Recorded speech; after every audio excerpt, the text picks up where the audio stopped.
Hello.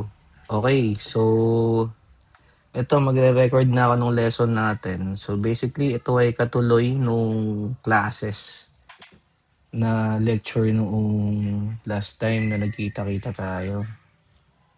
So ngayon, ang pag-uusapan natin is yung tinatawag na access modifiers. So right now, dito sa program ko na to, we have a class na meron siyang properties. And when we say properties, these are the variables inside the class. We have a name, an email, and then we also have a function na constructor inside that class. So kapag in-initialize natin yung ating class na to, hindi na natin kailangan isa-isahin palagi yung pag-produce ng ganito. So every time, tatawagin mo na lang siya, lilitaw na yung, lalagay mo na lang yung name tsaka email dun sa loob ng ng function mo. Ngayon, we have another method inside the class which kapag tinawag natin yung function na yan, yung login, ang gagawin niya is hahatakin yung pangalan na in-input natin and then it will show logged in doon sa ating browser. So, ano ba yung access modifiers? So, ang access modifiers is ito yung kakayahan na magtago o ipakita yung isang laman ng ating classes. So bakit yun mahalaga, no? When we say access modifiers, meron tayong tinatawag na public, katulad ng declaration ko dito. Kapag public yung declaration mo, kahit saan mo yan gamitin, ma-access siya, even outside ng code. Ngayon, kapag sinabi naman nating protected, these are the properties or method that can only be accessed within the class or a class that inherits it. So mamaya, di-discuss natin yung inheritance na tinatawag. By the way, I believe ito, ano na lang to parang review na lang kasi just like I've said before, natakal na to sa C++. And then, you have your private. The property can only be accessed within the class. Ngayon, yung protection na yan, ang tawag natin dyan ay encapsulation. So, ang encapsulation protects internal data and protects the data from being exposed to what we call by using a controlled access. So, let's try and then instantiate this natin, itong ating si user. So, paano ba natin siya magagamit? Ganito yung output niyan. So, dito, create tayo ng bagong user. So user, let's call it user1 equals new para makapag-create ng bagong object and then tatawagin lang natin si user. Ngayon dahil nga meron tayong constructor para dun sa parameter natin, lagyan na lang natin yan. Hindi mo natatawagin ulit yung and then we provide the email. So for example, gmail.com. Okay. So now, i-output natin siya. So we can try doing this one. Okay? So paano yung tawagin kapag in-echo natin? So ganito lang. Lalagay natin si user, tapos ito, si login. So try natin to. Echo user login. Let's check. Save. Refresh. Ayun. So ito yung output niya. Ron logged in. Okay? So, ganyan. Ngayon, what would happen if ang gagawin natin is itatago natin gagawin nating private si login. Siya nga pala, no? Ang default nga pala natin palagi is public. So, kanwari, kahit ganyan ko, binura ko na ganyan. And then, sinave natin. Pag ni-refresh mo, ganun pa din o gagana. So, public yung default na settings pagdating sa access modifiers natin. Now, what we want to do is, what would happen if we set this on private? So, private function. So, ayan siya. Save natin. Refresh.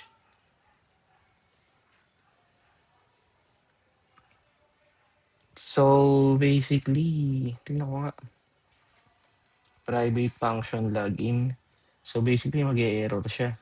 Kung makikita mo dito. Cannot access private method from global scope.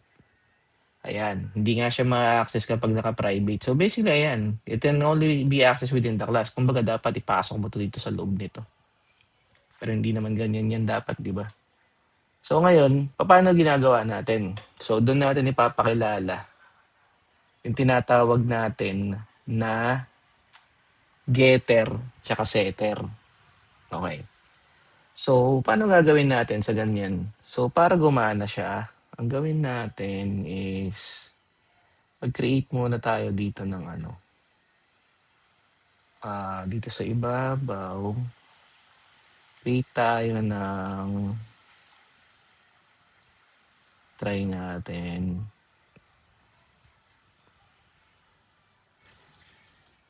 dito. Create tayo ng private dito. Private and then let's create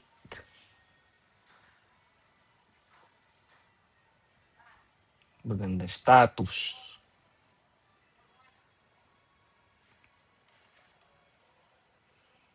para makikita natin kung siya ba ay naka-login or hindi. Hindi natin active.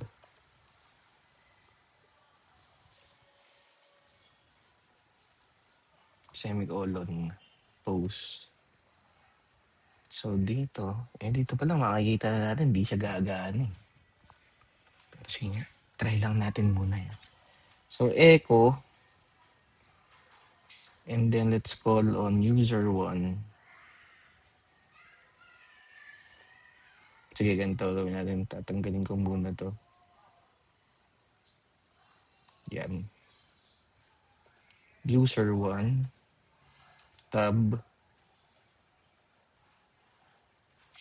and then let's check its status.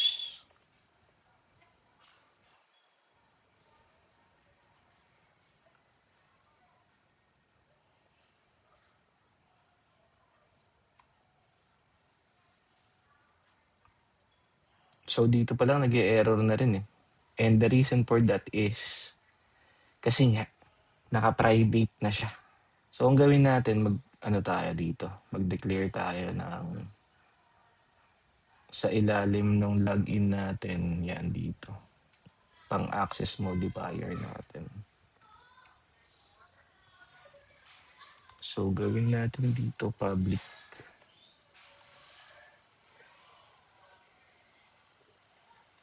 This one is what we call getter function. Get status.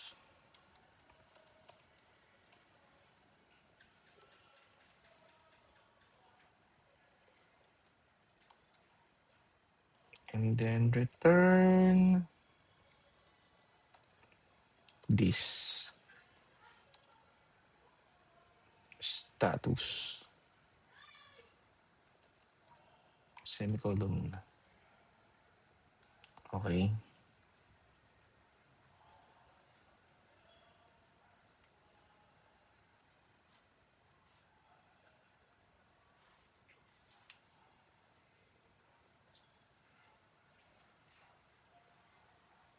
Try muna natin 'tong echo.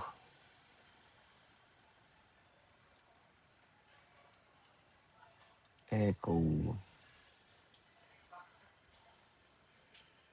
Tapos ito set ko muna ng public. Yan.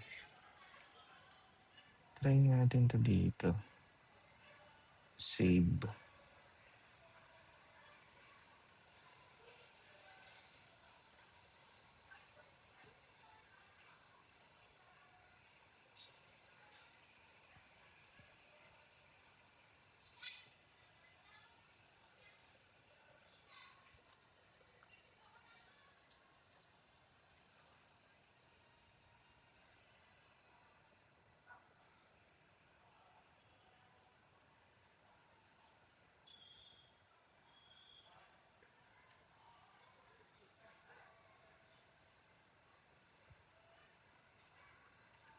So now, instead of doing echo here, what we can do is we can do this. Yan, and then purihin na natin 'to. Okay?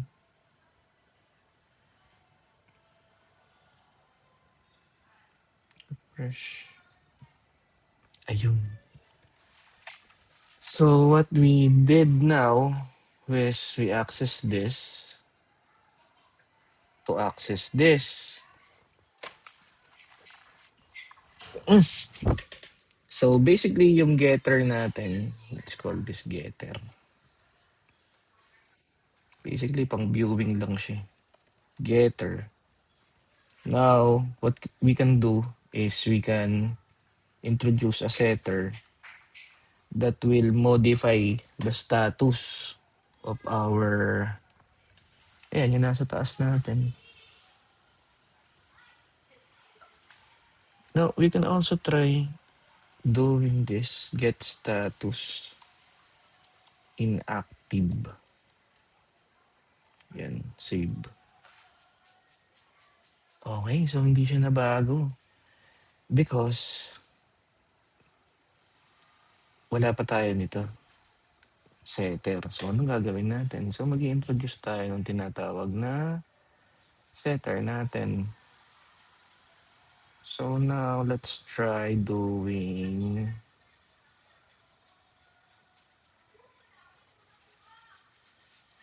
let's introduce setter here. So, public function set status, and then we can input this as parameter,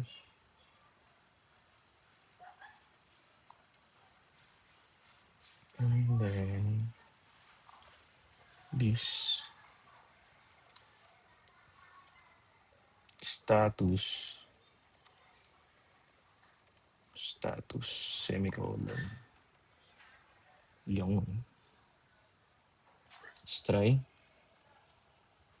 Okay, wait. Hindi, wait. Para yan gumana. Kailangan lagyan natin dito yung function na ano.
Do, can I just, bura na to.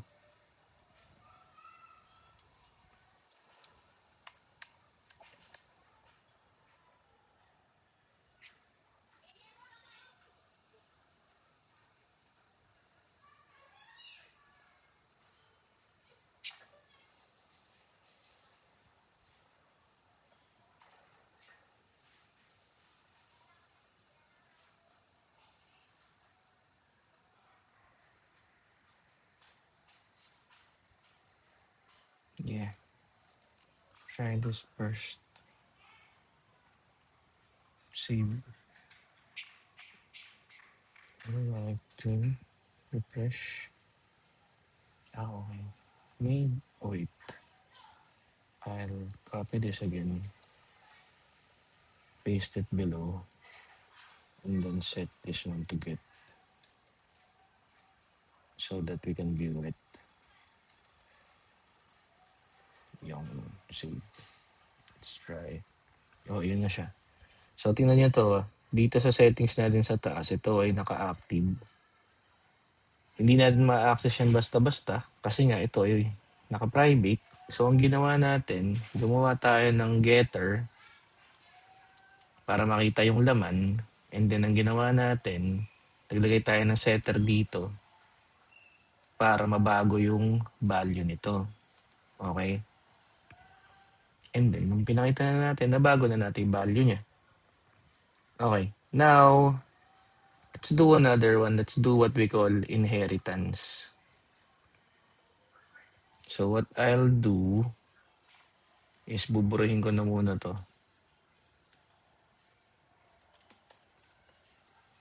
And then, yeah. Buburahin ko na muna to pareho.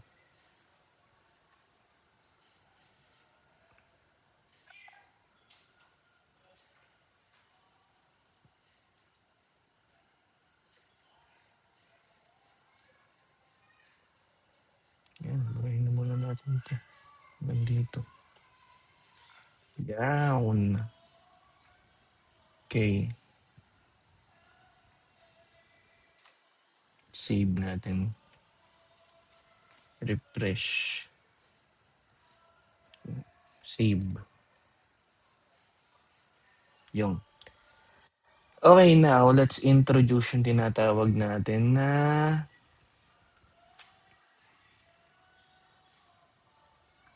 inheritance. Ayan. So, ano po ba yung inheritance? So, ang inheritance ay sa type of creating or reusing. So, lagyan natin dito. Inheritance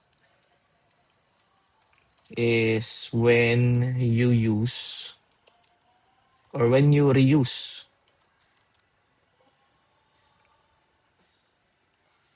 yung content ng another class. Yung properties, ganyan. Properties and methods ng what we call parent class. Okay. So, kunwari, di ba meron tayong user dito. So, ngayon, halimbawa, sa isang program, meron tayong magkaibang uri ng user. And ang isa sa mga common na type ng user is yung tinatawag natin na admin. So, sa halip na mag-create tayo ng bago na properties at method ni admin, ang gagawin na lang natin, gagamit tayo ng inheritance. Para magamit natin siya, ang gagawin ninyo is you just type extends and then you call on the kung sino yung magiging parent class niya. So, ayan. So, the keyword is you use extend. So, kung ano yung kayang gawin nito, ito, yung mga laman niya na yan, tsaka itong mga to, magagawa na rin ni class admin. So, for example, si admin, meron siyang kakayahan na pumasok sa iba't ibang level nung system. So, lagay tayo level. Okay. So, dahil hindi na siya Di na natin gagawin 'to, 'tong nasa taas na 'to. Ang lalagay na lang natin ay ganito. So, kokopyahin ko 'to. Gawa tayo ng constructor para kay admin.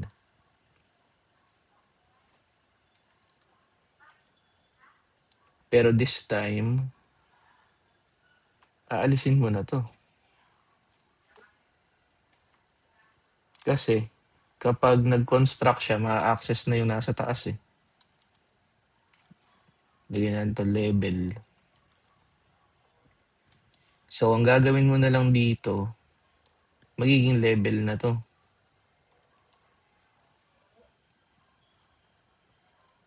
Level. Okay? Ngayon, para ma-access mo yung mga kayang gawin ni user, which is this one, ang gagawin mo, tatawagin mo na lang itong keyword na 'to. Parent.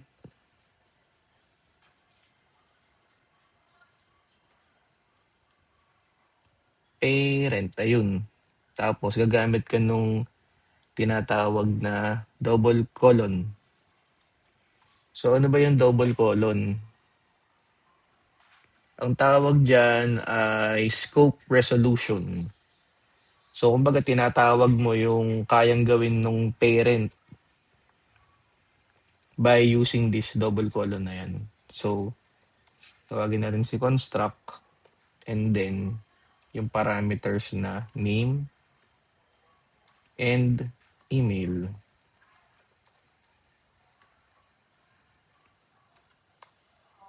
Yung So now, kapag nag-create tayo, hindi na natin padadaanin din eh.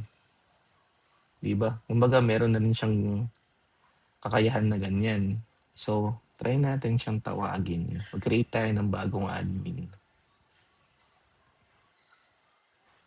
So, kunwari, meron tayong admin 1 equals new. And then, you call on the keyword class admin. And then, ang ilalagay mo sa loob nito is yung hinahanap dito. Ayan, name, email, and then level.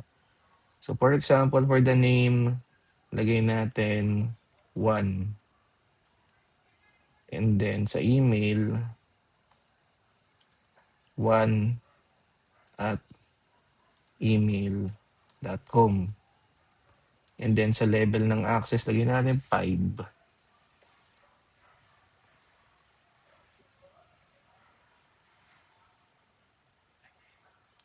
Let's make this yan, integer. Semicolon. Yan, para malaman natin yung laman niya, i-bar dump na lang natin to. So bar dump admin 1. So anong uri ka ng content or variable refresh. Ayan. So makikita natin dito sa ating browser, si Juan ay isang uri ng, ayan yung pangalan ng admin. Si admin 1 ay si Juan. Ito yung kanyang email address. At siya ay active. And then, siya ay nasa level 5. Kung makikita natin, private pa din yung nito, yung pagka-active niya. Kaya natin siya binardump. Okay. So, ganun yung inheritance. So, halimbawa, gagawa ka ng iba pang type ng user. Kunwari, lalagay mo sa halip na admin, guest. Ganun. So, meron din siyang name, email, level. Ganun mo na lang siya i-declare. Yan. So, yan ang kapangyarihan ng object-oriented programming. Okay? So, next one is what can we do?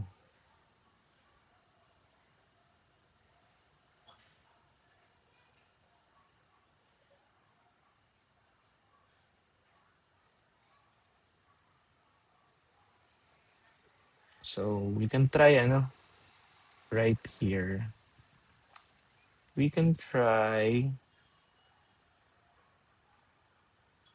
having the getters and setters. Yeah, let's do that. Public. So, kumbaga, kahit inheritance siya, pwede rin natin gamitan ng ganito. Get status.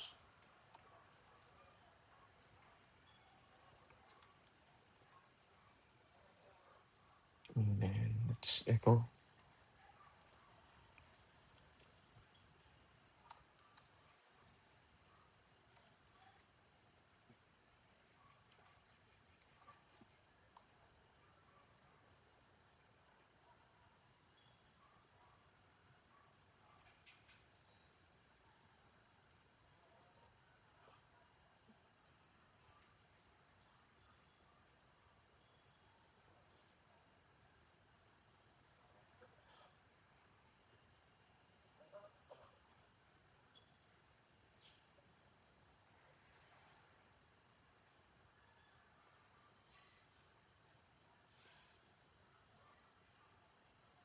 So, ang gawin natin, let's try protected. Ito na may isa. Save. Oh, ayun. So, kanina naka-error siya nung private siya. Nung ginawa nating protected. Gumagana na. So, as we mentioned kanina, yung protected is gumagana kapag may inheritance. Okay, let's try and look at it. Tingnan nga natin. So, gawin natin. Tanggalin muna natin ito. So, $admin 1. And then, let's take a look at the status. Save.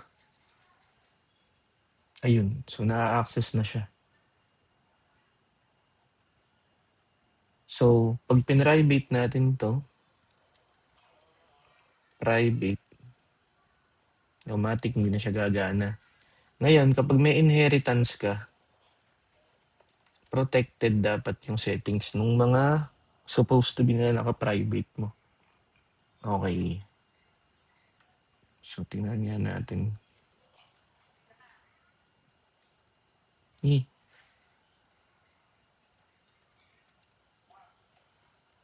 admin, login, save.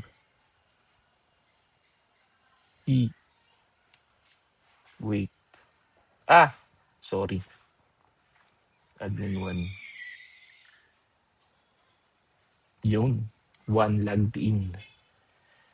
Okay, so yan yung ating tinatawag na inheritance. Ngayon, puntahan naman natin yung tinatawag na static members and methods. Okay. So, ano naman yung tinatawag na static members and methods? So, gawin ko comment out ko muna to. Yan. So, kapag sinabi nating static, ang ibig sabihin yan ay isang value na pwedeng i-share sa iba't ibang object doon sa loob ng class na yon. Tapos, para ma-access din siya, gagamitan din siya ng ayan, yung dalawang colon. Yung scope resolution na tinatawag. Usually, ginagamit natin yan kapag gusto nating bilangin yung value. Kunwari, kung ilan yung user natin. Pag-share ng utility method, katulad ng mga formula or mga configurations ng classes natin. Okay? So, try na ito. Values, shared. Naghihilik yung aso ko. Mga obvious yung aso ko dito sa bahay. Values shared by all objects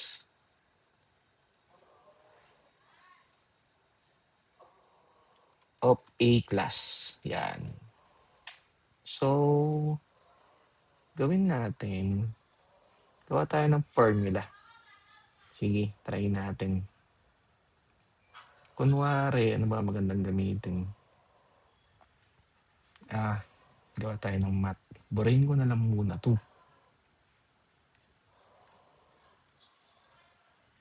Yan. Okay. So, gawa tayo ng class. Pangalanan natin siyang math math formula. And inside that math formula, we can do public and declare natin na static. Let's do something familiar. Pi equals 3.14. Okay.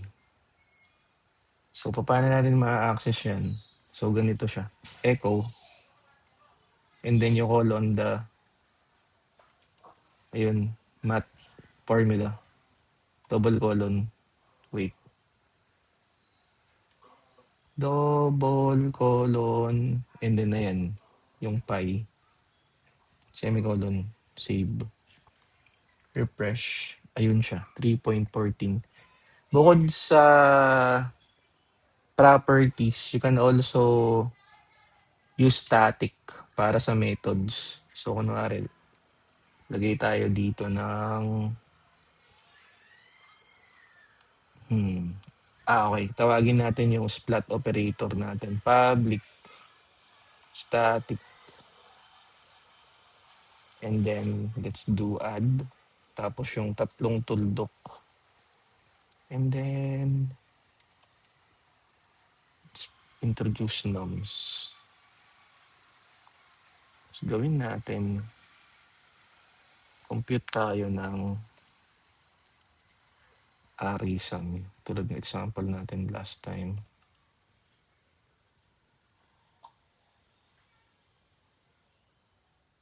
So, yan sa loob niyan, si nums.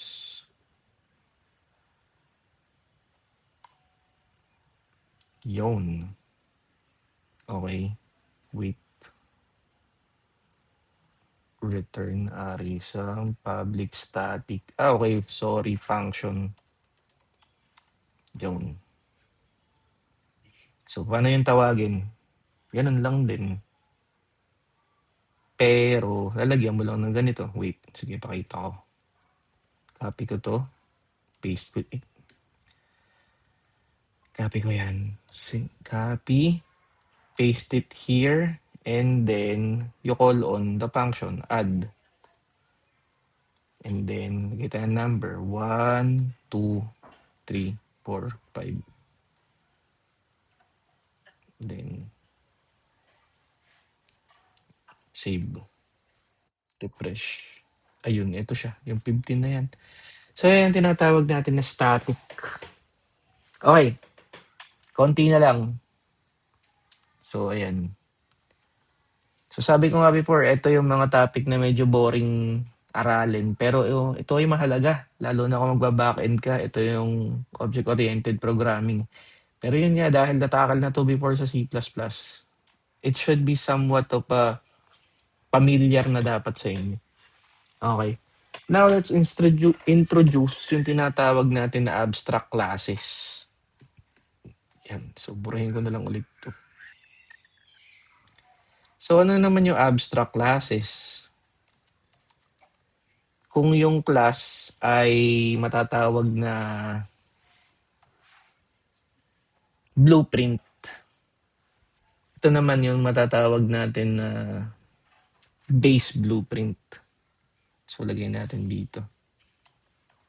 Abstract class is a base blueprint. Why? Because basically pinagbabasihan lang natin siya. Kumbaga hindi siya kompletong blueprint, ganun. So ang ginagawa nito is basically siya yung nagiging parent. Tapos yung mga iba niyang kasama or yung kapag tinawag natin siya, yung pinoproduce niya is Yun yung mga nagiging child. Ayun, sa inheritance.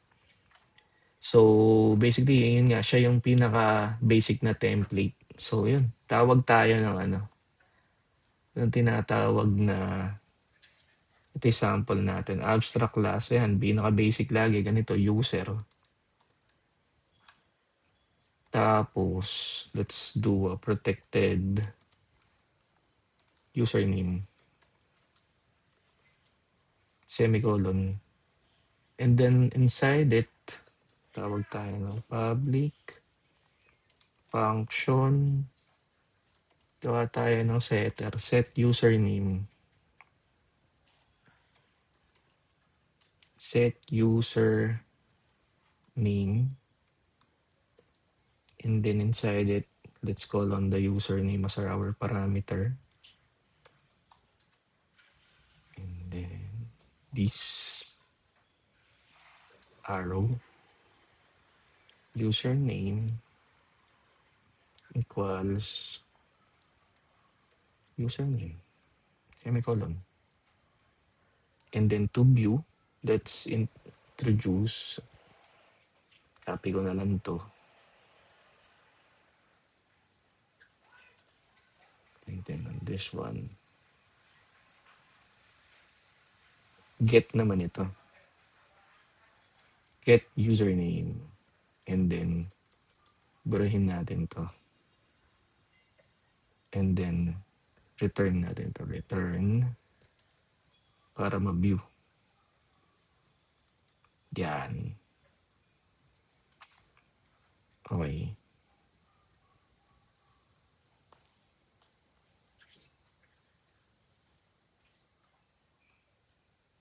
Now, what we can do is, bukod sa properties na abstract, create tayo ng method na abstract. Abstract public function. Create tayo ng get role. Yan. So this one is an abstract blueprint natin. So yan yung laman niya. Now, pag naglagay tayo ng ganito, itong part na to, ang ibig sabihin yan is, ito yung required na gagawin ng child class niya. So this is yung parent natin. And then we can create child classes. So let's create, ayan, dalawa. Class admin. Ngayon, kapag abstract, ang ginagamit naman extends user. And then, lagyan natin public function get role. And then let's put something inside. Return, ang role niya ay admin. Admin, yun. Semicolon. So, copy natin to. Kasi kung meron tayong admin, pwede tayo mag-create ng another one. Student naman. You see? Ganun na lang siya. Tawag ka na lang ng tawag, di ba? Hindi mo na kailangang produce. So, para siyang inheritance. Okay. Wait. Let's see. So, halimbawa, nag-create tayo. So, ito yung kaibahan nito. Create tayo ng user. User equals new. Tapos tawagin natin si user. Halimbawa, ganyan lang. O, nakita mo. Save natin.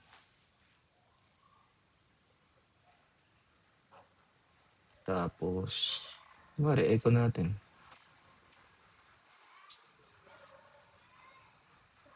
Echo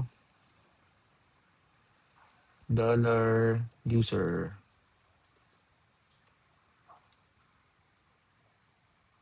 get username,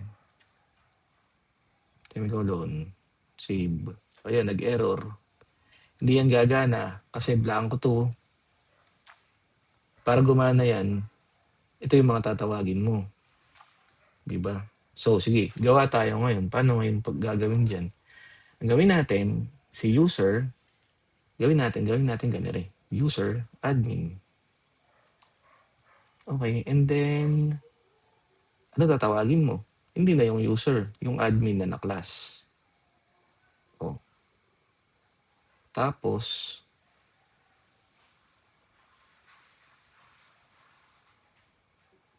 copy mo to.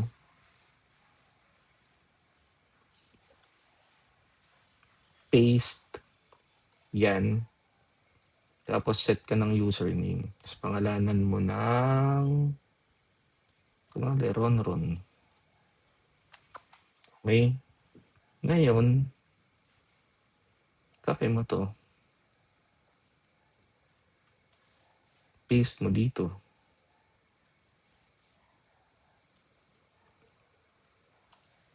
Yan. User admin. Get username. Save. Let's see. Ayun siya. So, yun yung tinatawag nating abstract class. It's a base blueprint. So, usually, ano yan? Yan yung magandang gamitin kapag... So ano ba maganda yan?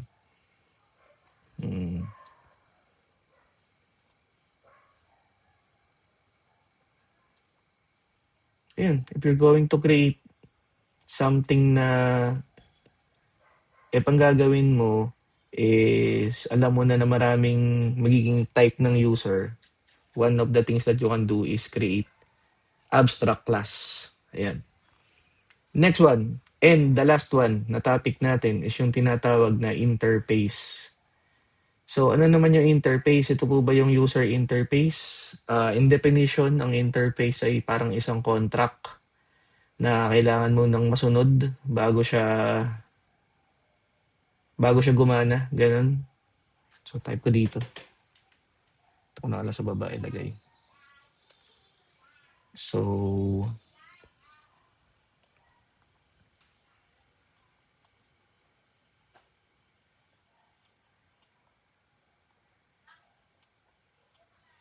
ba magandang definition dito.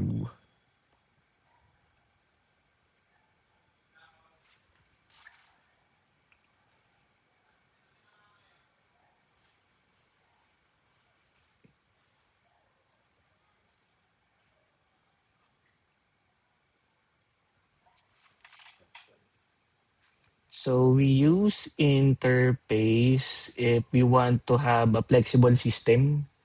If we want to do something that's plug and play. Ayan. So ano po ba ang maganda example ng interface? Kapag hindi nasunod sa interface, hindi gagana yung gusto mong gawin. Ang pinakamaganda example niyan is kapag halimbawa meron kang online shop, tapos ang payment method mo magkakaiba. So, ano ang solution? Kung marami kang iba't ibang payment method, solution dyan, si interface. So, lagay ko nga dito, interface is like a contract. Yan.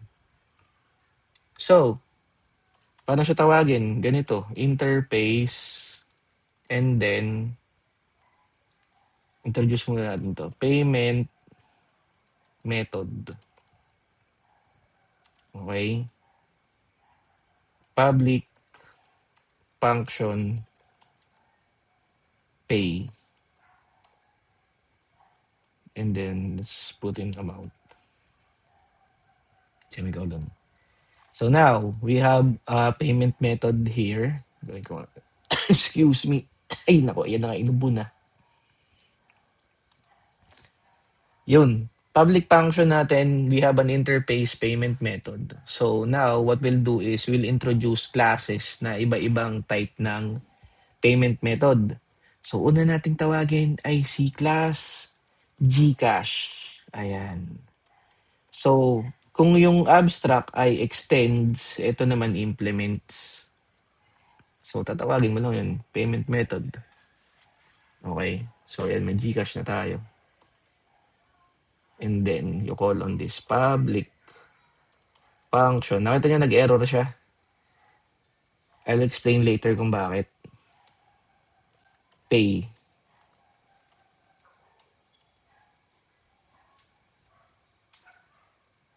amount. Ayun, nawala yung error niya. Nabawasan na. Kasi hindi to gagana. Like I've said before, hindi gagana tong mga to kapag wala ito. So, ayun siya. So, ang gawin natin yun to, echo paid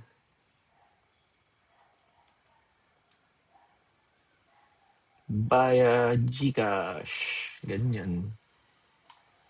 Okay? So, ngayon, kung halimbawa marami kang type ng payment, ang gawin mo, copy mo na lang yan, paste mo, palitan mo yung isa, o kunwari cash. Yun na, paid via cash. Ganun na siya ngayon. And then, yung isa naman, credit card. Excuse me. Ayan na, inuubo na ako. Yan. Actually, si Melvin kasi nag-request nito si Melvin Serrano. Sabi niya, Sir, kahit siya daw manonood ng video ko. So sabi ko, sige, kahit mag-isa ka lang manood, gagawa kita ng video. So ayan na nga, ito na. So credit card, implements payment method, paid via card. So basically ganyan siya. Yung mga nakikita nyo sa halimbawa nagsa-sign up ka ng mga bagong, sa mga website, sign up by Google, sign up by, ano ba yan? Google, Facebook, or email, sample yun ng interface. Di ba? So ngayon, paano natin yung usage ito? Ang gagawin mo lang ganito. You create a function, process, payment. And then you call on payment method as a parameter. And then you call on dollar method, comma, and then the amount. Sir, what's dollar method? Yun yung una nating mga binanggit sa taas. Si Gcash, ganyan. And all that shit. So, lagay mo dito, dollar method.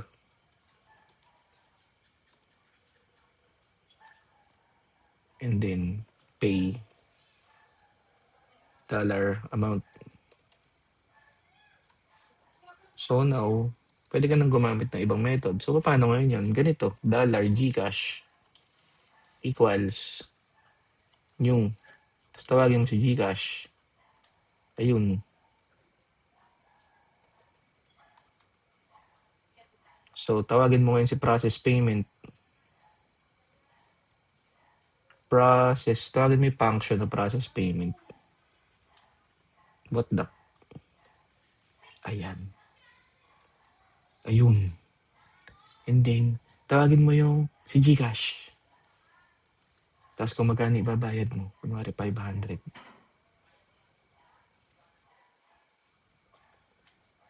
Semicolon. Ayan. Diba? So, ganun yung niya, proseso niya. Kung paano mo siya i-execute. Diba? So, ganun yung concept ng ng interfaces. So, syempre, medyo mahirap intindihin to kasi nga ganito online. Hindi ako fan ng online tapos programming yung topic eh. Pero dahil, ganyan yung ginawa sa atin eh. So, ano gagawin natin? Di wala. Diba? So, ganun talaga. Okay. So,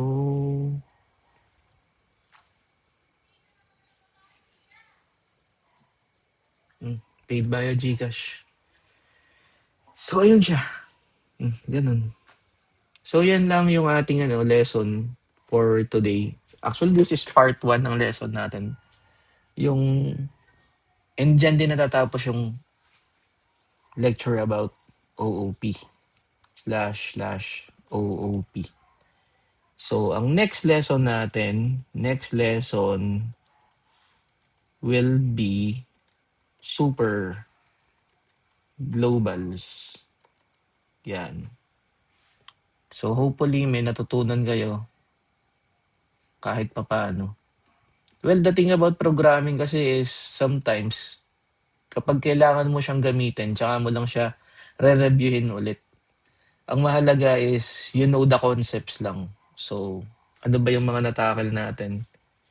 So, we've tackled um, access modifiers, protecting data. Siya nga pala, we call that encapsulation, static, inheritance, polymorphism. This one is an example of polymorphism. Magkakaibang, magkakaiba sila ng ginagawa, pero halos pare-pareho lang. So for example, ito, si GCash, si Cash, tsaka si credit card. Magkakaiba lang sila na output. Pag tinignan mo yung laman niya, pareho yung behavior niya. So yun yung tinatawag na polymorphism. Natakal natin yung abstract, tsaka yung interfaces. So for now, yan lang muna. And yan. So next time ulit ng uploading ng video, napapanoorin nyo. O kaya hindi. Diba?